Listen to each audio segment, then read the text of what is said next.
Finalmente a gente encerrou o primeiro semestre de 2025 e eu vou aproveitar essa oportunidade para comentar algumas das melhores leituras que eu fiz nesse período. Na parte de literatura eu li 3 livros e o meu preferido dos livros foi de longe o Norwegian Wood do Murakami. Eu já fiz uma review em formato de vídeo curto aqui para o canal, tem disponível ali nos shorts ou aqui também no card, mas especificamente eu gosto muito do Murakami, da forma como ele desenvolve as histórias dele, é sempre de uma sutileza, sempre com uma certa calma e com aquela vibe que tem nas histórias orientais, de uma mudança muito mais interna do que apenas grandes acontecimentos. E aí, por trabalhar essa parte justamente da transformação interna, ele trata muitos temas que se aproximam muito do nosso lado humano, da nossa humanidade, como amizade, perder pessoas, se apaixonar, lidar com provações e com problemas, e especificamente no Norwegian Wood. Ele tem uma relação bem próxima com esse amigo, mas também com a namorada dele, é como se eles fossem um trio que tá ali naquela fase final da adolescência, ali nos 17 anos mais ou menos, quando essa tragédia acontece. E ele se vê sem o seu melhor amigo nesse momento que é muito crítico na fase do desenvolvimento pessoal, na fase de você entrar no mundo adulto, na vida adulta. Tanto é que logo depois ele vai para a faculdade e aí é nesse momento mesmo que a história se passa, nos anos de faculdade dele. Quem se lembra do período de faculdade, pelo menos na minha experiência, é sempre um período mais conturbado, que você tá saindo ali do colégio, em que você sabe exatamente tudo que você tem que fazer e tem pessoas te controlando, e entrando no ambiente de faculdade e sendo reconhecido como adulto e sendo cobrado como adulto e vendo pessoas de todos os tipos, então a sua cabeça muda muito. E o livro ele traz um pouco disso, mas ele traz também essa parte do pesar dele lembrar do amigo. E principalmente não é uma história sobre luta ou solidão, mas é uma história dele se encontrando no meio dessas coisas que vai acontecendo na vida. Pessoalmente, não é o meu livro favorito do Murakami. Eu gostei muito do Crônica de um Pássaro de Corda. E lembro que quando eu li o Kafka Veremá, eu achei ele também muito potente. Então esse aqui ele traz uma narrativa um pouco mais tradicional, menos acostumado assim a quem realmente busca aquele lado mais surrealista que o Murakami traz nas suas obras mais posteriores. Um segundo livro que eu gostei muito, mas que eu não tô com ele aqui, se chama O Louco e Areia e Espuma. São 2 livros do Khalil Gibran. Ele é um escritor libanês-americano do período do século passado. Ele morreu em 1931, então já tem um tempinho. E ele traz nesses livros uma série de contos ou até de aforismos ali, são textos bem curtinhos, mas que tem uma alta carga filosófica, uma alta carga reflexiva, para te fazer pensar mesmo. Eu achei incrível a escrita dele, a forma como ele tem uma percepção das coisas, a forma como ele enxerga o que às vezes parece ser rotineiro pra gente. Então ele traz muitas influências religiosas de várias religiões, muitas influências, eu acho que até da região dele, do Líbano e ali do Oriente Médio, e sempre em textos curtinhos, em aforismos que vão te fazer refletir. São livros bem pequenininhos, muito tranquilos de ler, mas muito densos também. Eu achei assim de uma inteligência, principalmente quando você pensa que a gente não acha mais poetas ou então uma coleção assim que seja tão densa e tão importante, no sentido de que hoje em dia tem muitos poetas de Instagram e tudo mais, todos têm o seu mérito, mas quando você pega esse material para você ler e você vê o que realmente tem ali, o que ele traz, o tanto de coisa que ele traz de novo, como ele sai desse lugar comum apenas da poesia ou então apenas do aforismo por uma coisa simples, cara, é impressionante, recomendo demais. Eu acho que, inclusive, é muito interessante ver que não se fala tanto no nome dele, não, pelo menos eu não conhecia tanto, eu comecei a ler por recomendação de uma amiga minha, e já no primeiro texto eu tava, assim, encabulado, apaixonado. E por fim, uma leitura que eu não gostei tanto, que foi, eu acho que a última leitura de ficção desse semestre, foi o Babel, da R.F. Kuang. Eu tinha visto muitos vídeos no TikTok falando dessa autora, principalmente que ela ia lançar um livro novo, e que o último livro dela tinha feito bastante sucesso, Esse aqui também parece, se eu não me engano, que na época do lançamento tinha muita gente aguardando, principalmente que ele foi divulgado, o marketing dele foi em cima de que era uma história de Dark Academia, que os fãs de A História Secreta iam adorar, que falava sobre linguística, sobre palavras, mas que também tinha um pouco de realismo mágico, um pouco de fantasia, e que era uma fantasia que ia misturar mais ou menos essas duas coisas ali, tirando que o momento em que se passa, que é na Inglaterra pós-industrial ali de 1800 mais ou menos, também assim agrega, né, para se tornar mais interessante. O livro ele começa muito bem porque antes do enredo principal a autora fala sobre a pesquisa que ela fez sobre Oxford de 1800 e pouco e como ela teve essa preocupação de trazer uma descrição fidedigna e precisa, mas que infelizmente no quesito ficção, no quesito literário mesmo, o livro deixa um pouco a desejar. Tem muita gente que vai gostar. Quando eu fiz o vídeo também comentando sobre esse livro, eu vi gente que falou que também não gostou. Principalmente porque a leitura é bastante arrastada, os personagens eles não são cativantes. E o livro é um calhamaço enorme, é porque eu tô com a versão digital, mas você pega a versão física, é um livro de uns 600 páginas mais ou menos. E a história parece que não progride, e mesmo progredindo parece que você não se diverte direito. É bem esquisito, porque parece ser uma história muito densa, mas ao mesmo tempo em que tem não é nem muita descrição, mas que tem muitas palavras, muitas frases, muitas coisas ali. Parece que pouca coisa é retida, você não fica com muita informação. O próprio protagonista fala um pouco da história dele, mas não tem um vínculo emocional. O trio, ou os 4 principais ali, que são os amigos dele, o grupinho principal, também conta-se um pouco da história, da backstory deles, mas não é de uma forma que te comove ou que te faz compreender melhor o personagem ou que te faz criar um laço ali de você se importar, sabe? Eu acho que esse tipo de coisa é muito importante para uma história que é divulgada nesse nível aqui. Então foi uma experiência bem assim. Tanto é que no final eu fiz uma leitura dinâmica para conseguir terminar, porque eu estava achando ele bem arrastado. E aí, agora falando da parte de não ficção, que eu tava lendo bastante também ultimamente, principalmente nesse início de ano, quando a gente vira ano e aí a gente quer se tornar uma pessoa melhor, a gente quer aprender sobre coisas novas, mais ou menos isso. Então eu li alguns livros de não ficção. E aí, falando brevemente sobre os que eu não gostei, eu li aquele Um Ano em 12 Semanas, do Brian P. Morgan, que traz o método de você ser extremamente produtivo e de você produzir o que pessoas fariam em um ano, só que em 12 semanas, e a premissa dele é que geralmente no final do ano você dá aquele gás, sabe, para você entregar todas as suas metas.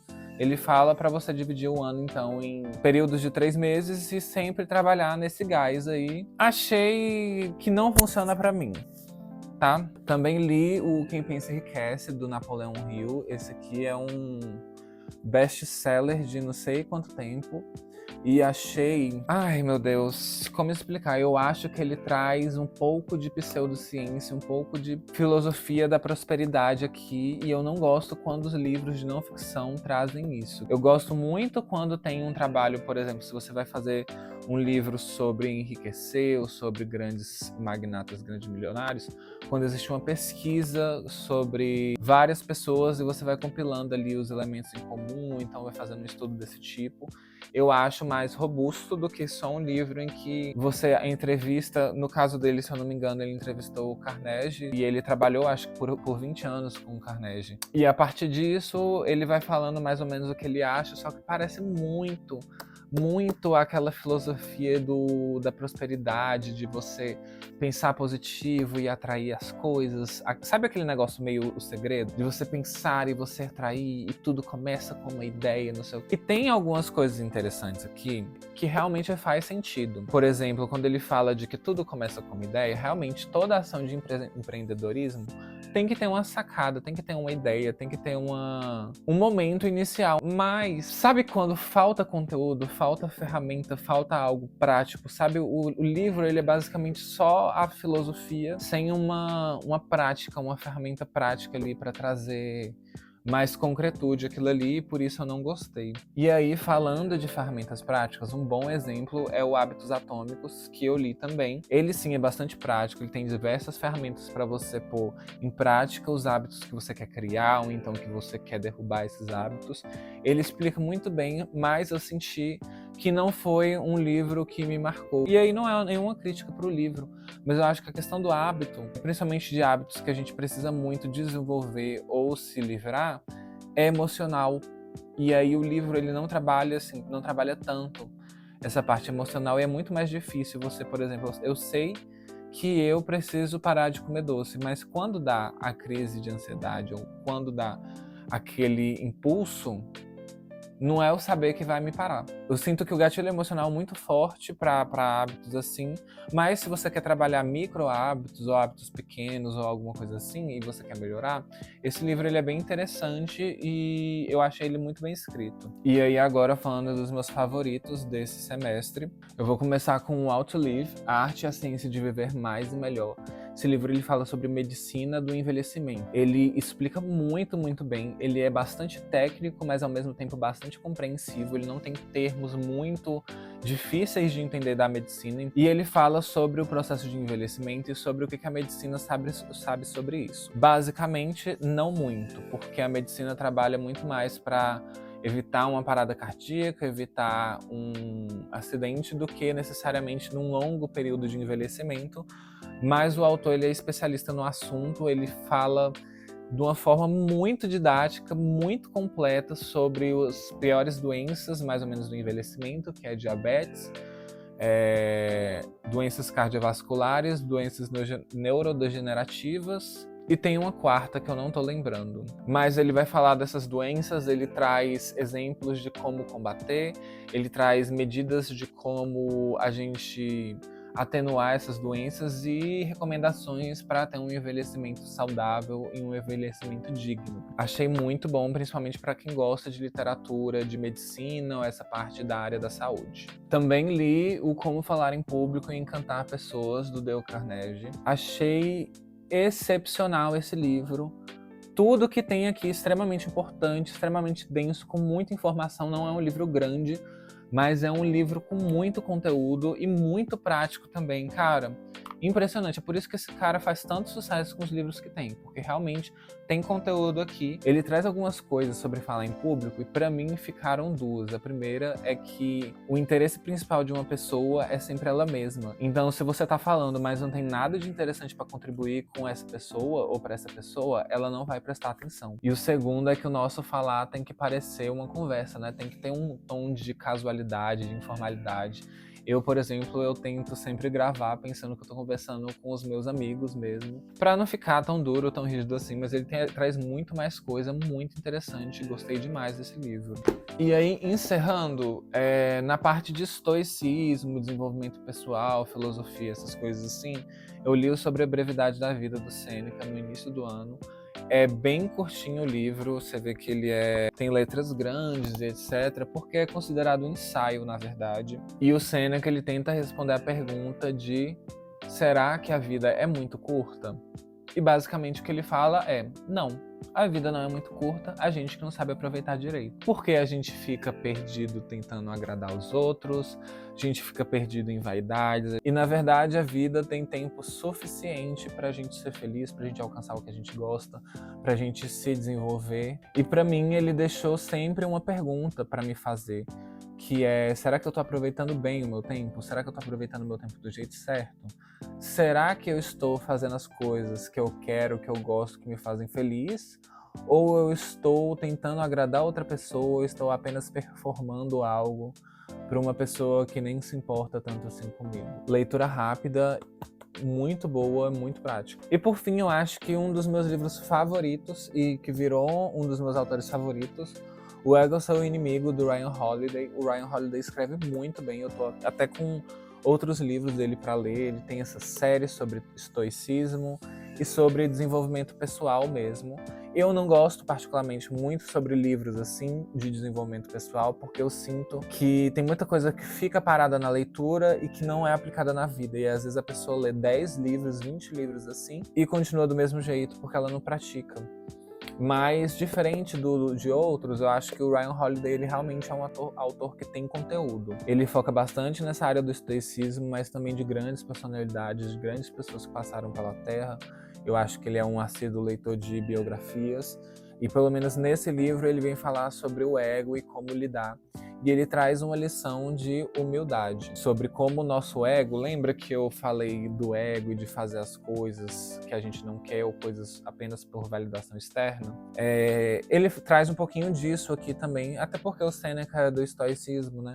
Ele traz um pouquinho disso aqui também, de como o ego ele nos distrai das coisas que realmente importam. Por exemplo, toda essa questão de validação externa para o nosso trabalho é, na verdade, nosso ego querendo um afago. E uma das coisas que também mais ficou para mim nesse livro, eu vou fazer um vídeo só sobre esse livro aqui, contando alguns aspectos dele, mas é principalmente quando ele fala sobre esforço e sobre como a gente não se esforça tanto e a gente quer reconhecimento por um esforço que a gente não fez. Então, por exemplo, eu comecei a avaliar tudo na minha vida, tudo que eu fiz, e que às vezes a gente não tem reconhecimento, ou então que às vezes a gente não cresce e não vai pra frente. Mas eu comecei a parar pra pensar, tipo, será que eu realmente tô botando esforço nisso? Será que eu tô me esforçando do jeito que eu deveria?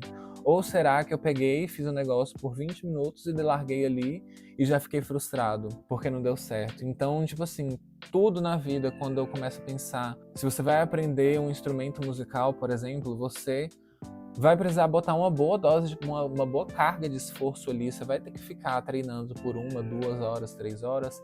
E a diferença de uma pessoa que treina por 30 minutos todo dia para uma pessoa que treina 4 horas, ao longo de 6 meses, é abissal. Então é claro que existe uma medida de esforço, sim, que determina até onde você vai chegar, ou então o quão longe você vai em alguma coisa. E perceber isso me fez perceber que eu estava frustrado, botando a culpa em outras coisas além de mim mesmo, e que na verdade eu que não estava botando esforço suficiente nas coisas que eu precisava. E aí, por último, eu queria comentar sobre uma short story, um conto que eu li de ficção científica que eu achei incrível. Eu tava vendo alguns tweets pedindo recomendação de livros sobre ficção científica e apareceu um cara falando sobre os livros do Greg Egan e falou que, para quem tivesse interesse, um bom ponto de partida seria essa história que se chama Learning to Be Me. É bem fácil de encontrar na internet, você pesquisa, é um PDFzinho em português mesmo, eu acho que de cerca de 20 ou 25 páginas, curtinho, e é excepcional. Do melhor tipo de ficção científica, que é aquela que traz uma pitada de filosofia, de existencialismo, e que usa os artefatos da ficção científica para te fazer pensar como ser humano mesmo e para te fazer enxergar qual é a relação da humanidade com as máquinas e para onde a gente tem ido enquanto humanidade. De certa forma, me lembrou muito os contos do Ted Chiang, que é o autor da história que inspirou aquele filme A Chegada com a Amy Adams. E ele tem 2 livros de contos que são bastante nessa pegada da ficção, mas da ficção que vem falar sobre humanidade. E aí, voltando para a história do Greg Egan, ele conta a história de uma sociedade futurística em que as pessoas, assim quando nascem, têm um chip de inteligência artificial implantado dentro do cérebro delas, compartilhando todas as sinapses, todas as informações que passam por ali.